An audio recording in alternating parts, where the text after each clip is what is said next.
You're not giving me a break. You're harassing me at this point. I'd like to leave. May I leave now, please? Where'd you get this? That's issue 2. Federal Bureau of Investigation badge? I do feel like I'm being detained. Am I being detained? Am I being detained? You're the one who called me here, so Call 911. Call. I need medical attention right now. Unlock me. Hey, turn around. Let me see your hands. Turn around. Let me see your hands. Okay, let me see your hands. I need to see some ID. Get on the ground.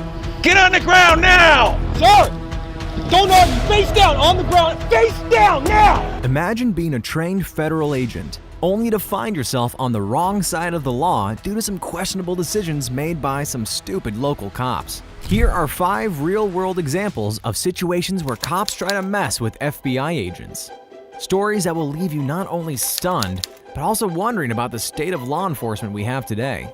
But first, please hit the like button, as YouTube is not a fan of these kind of videos. Now, let's get started. Kicking off today's episode is this rather hilarious but sad video of 2 cops in Rochester, Minnesota, approaching a South Sudanese man claiming he looked like a suspect they have been searching for. But they were unaware of what fate had in store for them, and the situation took a sudden 180 when they realized the man was an undercover FBI agent. Let's take a look at how the complete situation unfolded. Your racial profile. Am I? Yeah, you're wrong. You're assuming I'm someone that I'm not. Get out of my face, man. You guys are harassing me. Yes, you guys are. Hey, you're harassing me. Yes, you are. No. He's harassing me. Why are you harassing me? You're assuming I'm someone I'm not. Okay, if you're not, then No. you're free to go. Okay. Am I being detained? Yeah, you are. For what? Because I think you have a warrant. You think? Yeah. That's an illusion. That's an illusion. You think? Stand up with your hands. I'm not. For what? I don't have a warrant. You're very wrong. Let me get this straight. So, our 2 wise cops here think that the guy is a suspect because he just happens to look like someone who committed a crime. A hunch, you could say. Not to mention the fact that the guy seemed pretty confident that the cops had him wrong and went even a step further, accusing the overzealous cops of racially profiling him. What makes it even more shocking is that these dum-dums also believe that that's enough to detain him. Don't these guys know anything about the law? Remember, the law requires cops to have reasonable suspicion that someone has committed a crime. And oh look, what do we have here? Must be based on more than a hunch. What this means is anything these cops did from here on was way beyond legal and was unconstitutional. I don't have a warrant. You're very wrong. No, you are wrong. What do you mean if you're wrong? You're wrong. You're wrong. Alright, this is the second time I'm hearing this from the officer. If I am wrong, I am wrong? Think about it. It's one frightening statement that's both unprofessional and dangerous at the same time. If officers start throwing such excuses and logic in situations like these, you can only imagine what they would do if the stakes were high. This could easily turn out to be a nightmare for someone, if you ask me. I didn't do nothing. For what? For what? Can you tell me for what? For what? I'm under arrest for what? No. If you got the wrong guy, I'm suing all of you guys. Let me get your card. Can I get your card? Okay. I'm not standing up front. Listen, I'm not under arrest. I don't have a warrant. I don't have any. Unfortunately for the cops, the encounter was filmed on a cell phone camera, and we can see how the man repeatedly kept calling them out on their mistake and pointed out that they didn't have a warrant to arrest him. Something these cops should have known already. But then, things quickly escalated when one of the officers tried to grab him. Hey, yo! Hey, officer! No. Matter of fact, look at my ID. He got the wrong guy, I'm telling y'all. Several voices can be heard in the background, and it seems like they know the man and are telling the officers that they made a big mistake and they got the wrong guy. You guys still got the wrong guy. You guys are f***ing stupid. That's not you. You guys are racial profile thinking I'm somebody. Take some cuffs off. You guys really had nothing else to go to college for but be a cop and harass me? To assume I'm somebody I'm not? My ID's in my back pocket. After the arrest, thinking it was a run-of-the-mill situation, this officer finally decided to follow up on the guy's request to check his ID. Watch how funny this is. Little does he know, he's in for a shock. Oh, what does that say? What does that say? Oh! Wrong guy. Oh! Wrong guy. Oh my God! Turns out, the person in cuffs is not just any suspect. No, it's an FBI agent. Right here in the middle of a local law enforcement activity, and these cops are in big trouble. You can only imagine the cop's expression, utter shock. It's not every day you arrest someone and they flash an FBI badge in your face. Just notice how this arrogant cop shifts from constantly establishing direct eye contact with a supposed suspect to avoiding any eye contact entirely after inspecting the ID. No, get the f off me, dude. Get off me, dude. Bro, you Matter of fact, I need our cars. I need your supervisor over here. Call your supervisor. Call your supervisor. The agent goes on to reasonably explain the whole situation to the supervisor, who clearly looks uneasy at this point and is desperately looking for the nearest exit. Sir, can you please come here? Are you the supervisor? These guys are racing for following me. They assume I'm someone that I'm not. I told them I'm not who they think I am. And they said, nope, you are. I'm positive you are. But as soon as the agent demands their IDs, he showed his true colors. I need their cards. I need your card. I need your card. I need your supervisor. This is. No. Yes, I request your supervisor. Oh, you're gonna. Why is that? Bro, that was fucked up. You guys work with us. No, these are the people. Yes, I'm the people. You guys serve us. So That's because they're corrupt as fuck. I would like. Come on. Okay, I would like your card as well. Yep. And I'm gonna follow the report on you, and you. Instead of owning up to his men's mistake, as he should have, the supervisor chose to defend their actions, giving flimsy reasons for the whole screw-up. Get them in, Sarge, will you? But seeing he had no choice but to obey the agent's demand, the IDs came out. First the supervisor, and then the two geniuses who started this whole fiasco. Is that how you guys work nowadays? You assume someone is someone and that's it? That's all you guys need? Yeah? Oh my God, what is American game? Guilty and cocky. It's a hell of a dangerous combination, folks. It's cops like these who sully the good name of the entire law enforcement agencies. Instead of admitting his fault, which he should have rightfully done, all we see here is a man who doesn't have an ounce of regret. Shame on you, officer. But then again, what can we expect when you're led by such supervisors? I will make a complaint on all three of you guys. That's fine. Do your job better. So if he wants to make a complaint, you go make it. I will make a complaint. All right. See what I'm talking about? All I can say is that the entire event was nothing but a poor show of unprofessionalism and a lack of A, B, and C's of basic law knowledge shown by these foolish cops. As far as silver linings go, at least no one got harmed in this case, which is more than I can say for this FBI agent here. You run your body cam? I am now, because I don't know how legit you are at the moment. It's okay. Special Agent Haddon. The FBI. Okay. You got that on body cam? I do, but I don't understand what the problem is with you meeting me at the office. I'll talk to the U.S. Attorney's Office about it. You can cut off the recording device now. Okay. Well, I will when I leave the area, sir. You might question why this FBI agent is asking the officer to cut off the recording device. Something doesn't add up here. Red flags for the FBI agent, right? Well, the answer is our Special Agent Haddon was actually investigating police corruption in the Franklin County Police Department. And as a part of this undercover operation, he asked the officer in the video, Mr. Rolf Gordon, to meet him at a random parking lot, perhaps to ask some questions related to the case.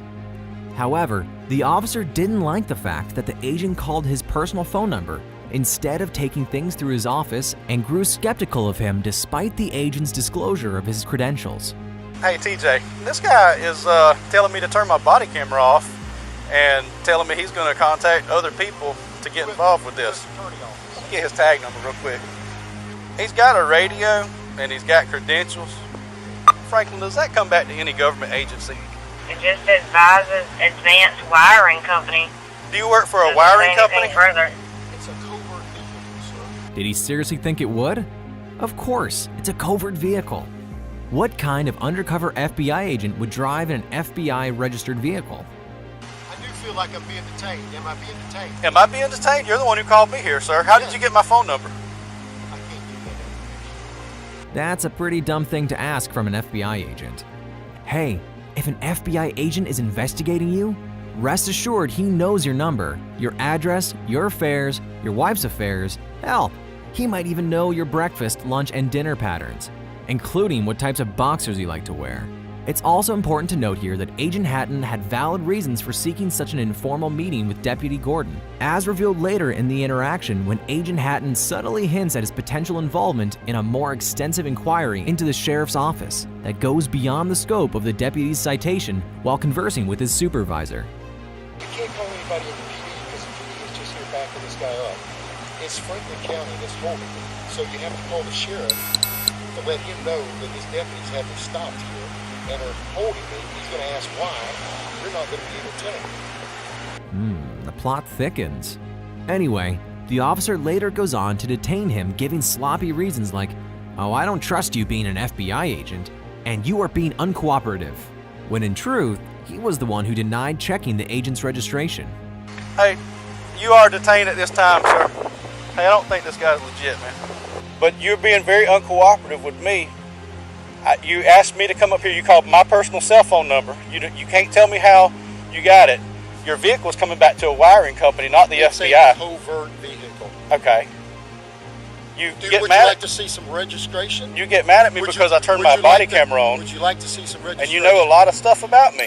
Would you like to see the registration, sir? I don't really want anything from you at this point. My supervisor's on the way. Excellent. Uncooperative? Really? First, do your job as an officer.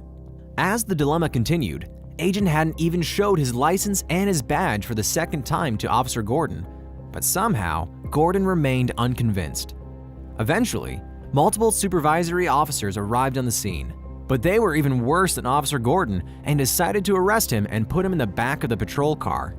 Not only this, they even decided to not roll down the windows or turn on the AC, and given the hot day in Florida, it was only inevitable that things didn't go well for Agent Hatton. Yes, sir. There, brother. Okay. All right, I'm turning it on right now. Open the door. I can't breathe. Sir, I can't open the door. You're being detained right now. As time passed, the agent started complaining, and in spite of his repeated plea, the cop continued to ignore him. You're burning me up, brother. I had the defroster on. No, you didn't. Brother, I need air. God almighty. All of a sudden, they receive a phone call that should put the entire event to rest. 33, go ahead. He is legit. 10-4. All right, that's what I'm doing right now. Here we go. All the proof you need in the world. However, even after this, the officer chooses to retain the agent inside the patrol vehicle, despite receiving explicit confirmation that he is, indeed, an FBI agent. Instead of promptly following the given instructions to release him, the officers continue conversing about the situation, all the while the agent pleads for his release. It is only after an additional 3 minutes of entirely unnecessary conversation that the agent is finally allowed to exit the vehicle. But sadly, the damage was done. Call 911. I need a medical attention right now. Unlock me. Call 911. Call 911. We're releasing you right no, now, call sir. 911 now. Call 911. I need 33. After a further 10 minutes, the medics finally arrived and the cop explained the whole situation and said that the man complained about shortness of breath and vision loss. Started complaining of shortness of breath, vision loss. In the hours after Hatton was released, FBI agents in brass descended on Apalachicola, meeting with Gordon and the sheriff to find out what happened and why. Both agencies later decided to put the incident in the rearview mirror, followed by Sheriff Smith's promise, and I quote that, "Both our agencies work together a lot better." Smith also agreed to the fact that they needed more training. But honestly, training or no training, that's no way to treat someone, let alone a fellow law enforcer. It's a great example of ego and how ego gets in the way of common sense. It also shows how sometimes police can take literally anything you say or do and turn it against you. Oh, and if you don't say anything, you're being uncooperative, and that's also grounds for suspicion. Fortunately, despite what can only be characterized as disrespect and negligence from the officers, the agent did not sustain any significant injuries. However, the same cannot be said for ATF agent Burke, who was subjected to such mistreatment by the police that he found it necessary to file a lawsuit against them. On July 7, 2020, Agent James Burke, a 16-year veteran of the ATF, was dispatched to a home on the 3300 block of Edgebrook Drive near Dublin, Ohio, to confiscate a shotgun from a resident who was not permitted to have a firearm. But instead of letting him in, they closed the door in his face and called 911, reading Burke's badge number to the dispatcher. In Burke's mind, it was no big deal as he was frequently used to this verification process. What happened next was not only shocking to Burke, but to anyone who's watching this video. Hey, turn around, let me see your hands. Turn around, let me see your hands. Okay, let me see your hands. I need to see some ID. Get on the ground! Get on the ground now! Get on the ground! What's your deal? Get on the ground now! I'm a federal agent. Sensing extreme aggression from the officer, Burke outright refuses to follow his orders to drop to the ground, seemingly determined to challenge the police's authority to frisk him for weapons. I'm a federal agent. I don't need to obey orders from the local police, he must have thought. But if that were the case, it would mean that any criminal could easily lie and say they're a federal agent to avoid doing what the police say. Even if Burke didn't seem dangerous, he should have just done what the police told him politely, so they could quickly understand what was happening. Naturally, things escalated. Why wouldn't you show me your ID when I got here? Don't move forward. Okay. You didn't ask for it. He is at 335. Get on the ground. We'll figure it out. Copy. Reacted. I'm not overreacting. We got a call that someone's impersonating a police officer out here who doesn't have ID. No kidding, because she doesn't want to open it. Okay, get on the ground so I can find out who you are. It ain't happening. Okay, fine. Fine. Do you find I think I'm a police officer or something? What the heck's the matter with you? Who do you think you are? Get on the ground. I'm not getting on it. Chopper things. I'm not getting 91.7, I'm pulling up. I got my ID. Do not reach for your waist. Despite Burke's best efforts to prove his identity to the officer continued to remain hostile and keep his gun drawn. Once the second officer arrived, the situation took a turn for the worse for Burke. Sir! Don't argue! Face down! On the ground! Face down! Now! Running out of corners, he had no choice but to comply with the officer's demands. The officers kept their firearms drawn at Burke for over 90 seconds before they very aggressively placed him under arrest. All the way. You got my IDs right here, left pocket. Left pocket. And we're gonna put your arm on your back. Wait a second. Do not resist. I'm not resisting. You're acting like a moron. Wait a second. Wait a second. Wait a second. No, don't do this. Wait a second. I got a medical condition. Get my license out of my pocket. We're getting you secured first. Please, wait. No. Hold on. I'm hyperventilating. Please, sir. I'm not. Stop resisting. Would you now. please get my ID out of my left pocket? Stop I'm resisting. begging you. My wife, please. It's right here. Resist. Please get it. I got one cuff on. Get your Help me up. Just hold me up. Sir, I can't do this. Sir! Stop resisting now. Please help me. But wait, the show isn't over yet. Apart from the uncanny aggression, these cops left no stone unturned in bullying Burke. During the forceful arrest, they repeatedly used a taser on him despite him being face down on the ground and not putting up any resistance. Please, Joe, get your taser out. My taser. Get your taser out. Get your taser out, Joe. No, don't do that, please. Sir, Don't make me tase you. You're gonna get tased. Ow, don't do that. Okay. Here. Get him cuffed. Get him cuffed. It is cuffed. Get him cuffed. Get him cuffed. In pain, Burke continued to tell the officers that he was a legit ATF agent out on a case and his ID was in his pocket. Regardless of the confirmation, the officer continued with the arrest and put him in the back of the patrol vehicle. Why would you make us do this? I didn't want you to. I wanted that. Wait. No, you knew what you were doing. Sir, calm down. Relax. Sir, hey, guys, please, just talk to me for 1 second, please. Get in the car. No, We'll wait. talk later. Sir, wait. You had your chance. No, I was trying to give you my creds. You didn't let me show them to Never you. once tried. I did. Get in the car. Wait. Now! Have a seat. Please, wait, I gotta breathe. Okay, Please, you sir, can, let me you can breathe. sit down and breathe. Let me breathe. I have a medical condition. We're gonna get air to you. Get your No, legs no. in. Get your Sir. legs in. We're closing this door. The cops then forced Burke into the vehicle, ignoring all his pleas and explanations regarding his medical condition. I need air. Sir, please, call an ambulance. I'm asking for an ambulance. Okay. You're an idiot. For crying out loud, you're a cop. You're not an ass. No, the heck's the wait, matter I with you? can't. You're fucking my head up. The seatbelt's in place. Please. Why would you act like this? I didn't act anyway. If you are a real police officer, you ought to be ashamed of I yourself. was trying to give you my creds. After about an hour, Burke was released without any charges. Later, Burke decided to file a civil lawsuit against the Columbus Police Department and the two officers involved in the incident, accusing them of use of excessive force and unlawful arrest. It was also reported that the trauma had such an impact on Burke on both physical and psychological levels that he has since moved to an administrative role within the ATF instead of field work. Our thoughts on the matter? Well, as evident from the footage without a shadow of a doubt, the officer's behavior is anything but constitutional in this case and screams of aggression. But to give them a little benefit of the doubt, honestly, both parties involved are guilty to some extent, and Burke could have easily handled the entire altercation much more maturely by just agreeing to just surrender peacefully in the first place. For sure, a lot of drama could have been avoided. Don't you agree? Speaking of drama, get ready for the next one, as it's full of it. Though the man involved here is not from the FBI, but does have an excellent understanding of the law and is here to show how foolish and corrupt these cops can be. Mac Proctor, this guy, was parked in a private parking lot, patiently waiting for his takeout order while he is also on his delivery driver shift.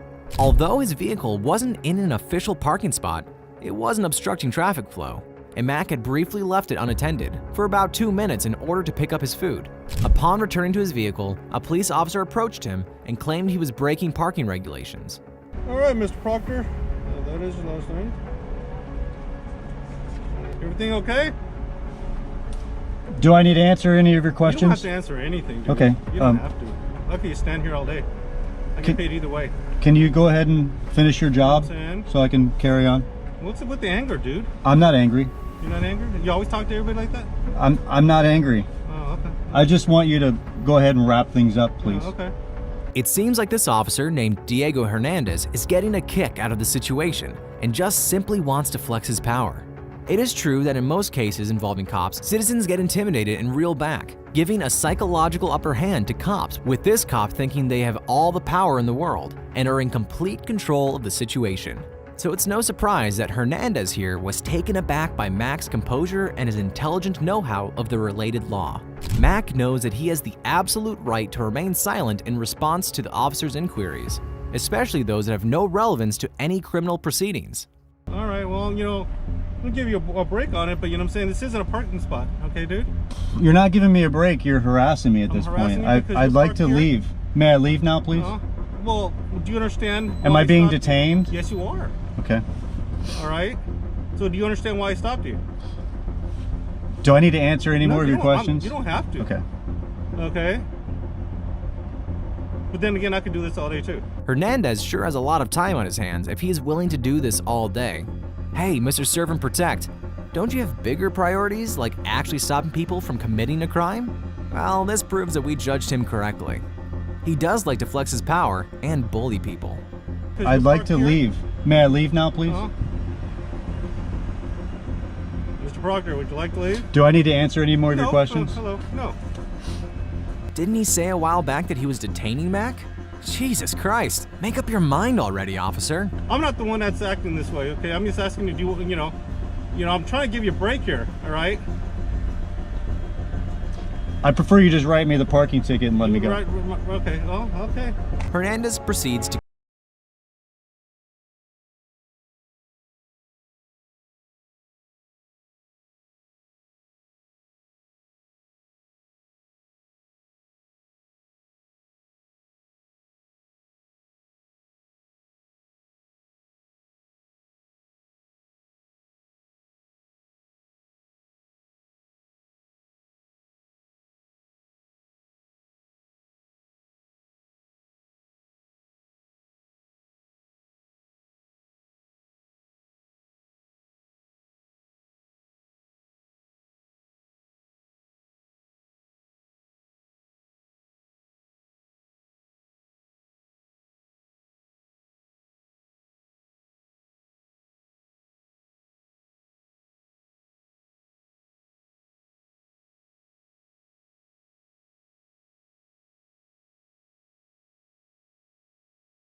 ex-FBI security contractor, solely for the reason that he just didn't know the law enough. How you doing, sir? Good. All right. What's up? Deputy Troy with the Sheriff's Office. The reason Okay. I'm stopping you is your plate's obstructed. Yeah. Whatever that thing's got, you got to take it off, okay? Okay. It's got to be visible within a certain distance.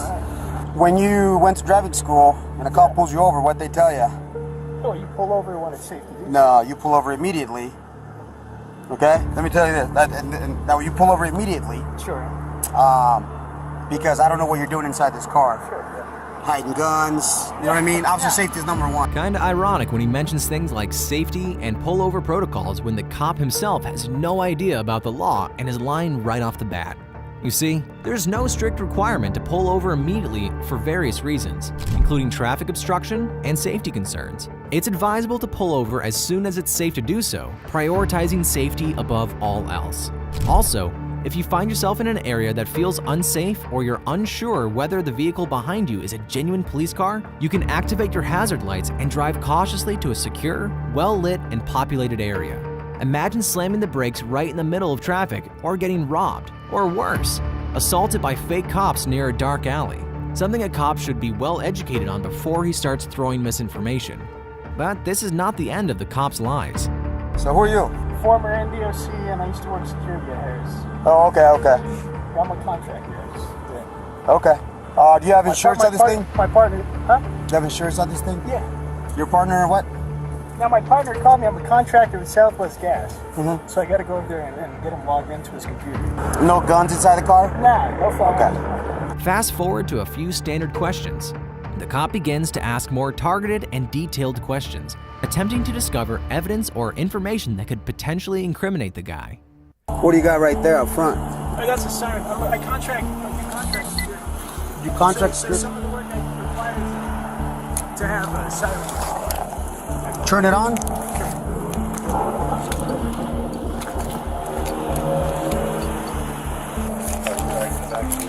Yeah. Why haven't you taken the lights off of there? Yeah, I do contract work, so I have to have lights on this vehicle for some of the work. They shouldn't be that color though. Yeah, they shouldn't be red and white, brother. Yeah, it depends on who you're contracting with. If you contract with law enforcement agencies, it's different. Which agencies do you contract with? The various ones. DOJ. Name some. DOJ? Sure. So you have a contract? DHS. I've worked for DHS, yeah. Okay, so do you have a government ID? I have a contractor ID, yeah. Where's that? It's in my, it's my hood. Ready for the big moment? Where'd you get this? That's issued to you. Federal Bureau of Investigation badge? Now the cat's out of the bag. The officers were shocked to find out who he was. However, this doesn't prevent them from going too far and exceeding their authority by searching the agent without obtaining his consent. I'm gonna read you your rights too, okay? Because you're handcuffed, you know what I mean? So I feel more comfortable that way. But then, the police officer begins an unwarranted search of the agent's body and vehicle without any request or permission, violating the agent's Fourth Amendment rights, which safeguard against unjustified searches and seizures, an act both illegal and unconstitutional. No guns, right? Nah. Inside the car? Yeah. Okay. Who, because, like I said, man, too, this is money here. Put that back in, so I put it in the bag, okay? So the reason you're in cuffs, okay? Unless you're a sworn officer. I know Nevada everybody does. Yeah, you're not allowed to have red and blues. Sure. Right? Because then you Sure. could easily impersonate Right. a police officer. Sure. So who issued this to you? My former employer. Your former employer? So you used to work for the FBI at one point? I've contracted with the Department of Justice and the FBI. These officers are obviously displeased that the agent has a response for every question. So the second officer starts to ask questions he knows the man cannot answer, aiming to create a situation that might incriminate him. Since you got the badge, where's your creds at? Where's your federal creds at? I don't need federal credit because I'm not paying. Once more, it's crucial to emphasize that the officer's concern is primarily with the lights on the agent's car. They do not, and I repeat, do not possess the legal authority to conduct a search of an agent's person in this situation. Therefore, going into his pockets is entirely unjustified and downright illegal. Considering the whole light deal, things do seem a little shady. As the incident happened in Nevada, it's essential to note that it's against the law for a civilian to use red and blue emergency lights on their vehicle. However, this man never activated them. and when he did, it was during his official duties as a contractor with a law enforcement agency. Besides, the guy never said he was in the FBI. All he said was he worked part-time in the FBI, so he was far from impersonating a federal agent. The matter was further escalated when a bunch of senior-ranking officials showed up who surprisingly turned out to be bigger fools than the two cops and decided to turn the car upside down looking for any signs of evidence. Who knows what the cops found? Or planted. All the more reason for you upstanding people to be aware of your rights and the civil laws that protect you. Well, someone did say that a journey of 1,000 miles must begin with the first step. So what are you waiting for? Just hit subscribe and we will catch you in the next one.